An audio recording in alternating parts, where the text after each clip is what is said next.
Hello friends, welcome to our channel.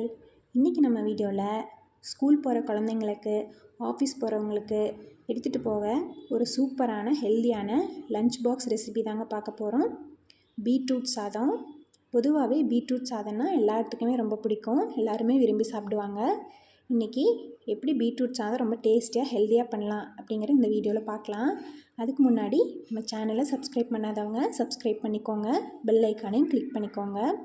சரி, வாங்க எப்படி செய்கிறதுன்னு பார்க்கலாம். ஒரு வாணலில் 6 டேபிள் ஸ்பூன் நல்லெண்ணெய் சேர்த்துக்கோங்க. எண்ணெய் சூடானதும் கடுகு ஆட் பண்ணிவிட்டு, கடுகு பொரிஞ்சதும் ஒரு 2 டேபிள் ஸ்பூன் உளுந்து சேர்த்துக்கலாம். இந்த சாதத்துக்கு உளுந்து சேர்த்துக்கோங்க, நல்லா மணமாக இருக்கும். அப்புறம் 1/2 டேபிள் ஸ்பூன் ஜீரகம், ஒரு 7 பல் பூண்டு, அப்புறம் கொஞ்சோண்டு இஞ்சியை தட்டி ஆட் பண்ணியிருக்கேன். ஏன்னா அது கிழங்கு அப்படிங்கிறனால ஒரு சிலருக்கு வயிறு சம்மந்தமாக ஏதாச்சும் ப்ராப்ளம் வரலாம். அதனால் இஞ்சி, பூண்டு, ஜீரகம்லாம் சேர்த்துருக்கேன்.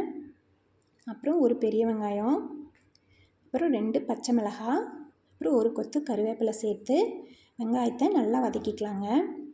வெங்காயம் நல்லா வதங்கினதும் நான் இன்றைக்கி ஒரு மீடியம் சைஸ் பீட்ரூட்டை எடுத்திருக்கேன்.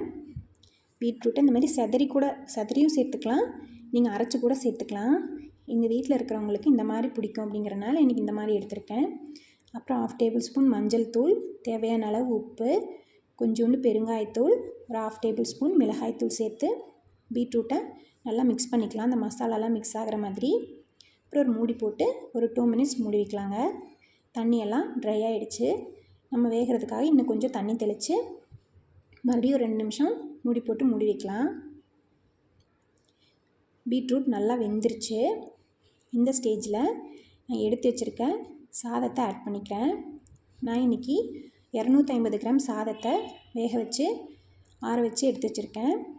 எப்பயுமே இந்த மாதிரி தாளிக்கும் போது சாதம் உதிரியாக இருக்க சாதம் எடுத்ததுமே ஒரு டேபிள் ஸ்பூன் எண்ணெய் ஊற்றி சாதத்தில் கலந்து வச்சுருங்க. இந்த மாதிரி தாளிக்கிற சாதத்துக்கெல்லாம் சாதம் நல்லா உதிரியாக கிடைக்கும். போட்டு நல்லா மிக்ஸ் பண்ணிக்கலாம்.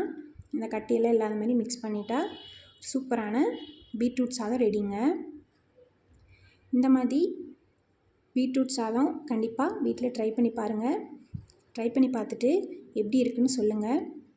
வீடியோ பிடிச்சிருந்தா லைக் பண்ணுங்கள், ஷேர் பண்ணுங்கள், கமெண்ட் பண்ணுங்கள். சேனலை சப்ஸ்கிரைப் பண்ணாதவங்க சப்ஸ்கிரைப் பண்ணிக்கோங்க. தேங்க்யூ ஃபார் வாட்சிங்.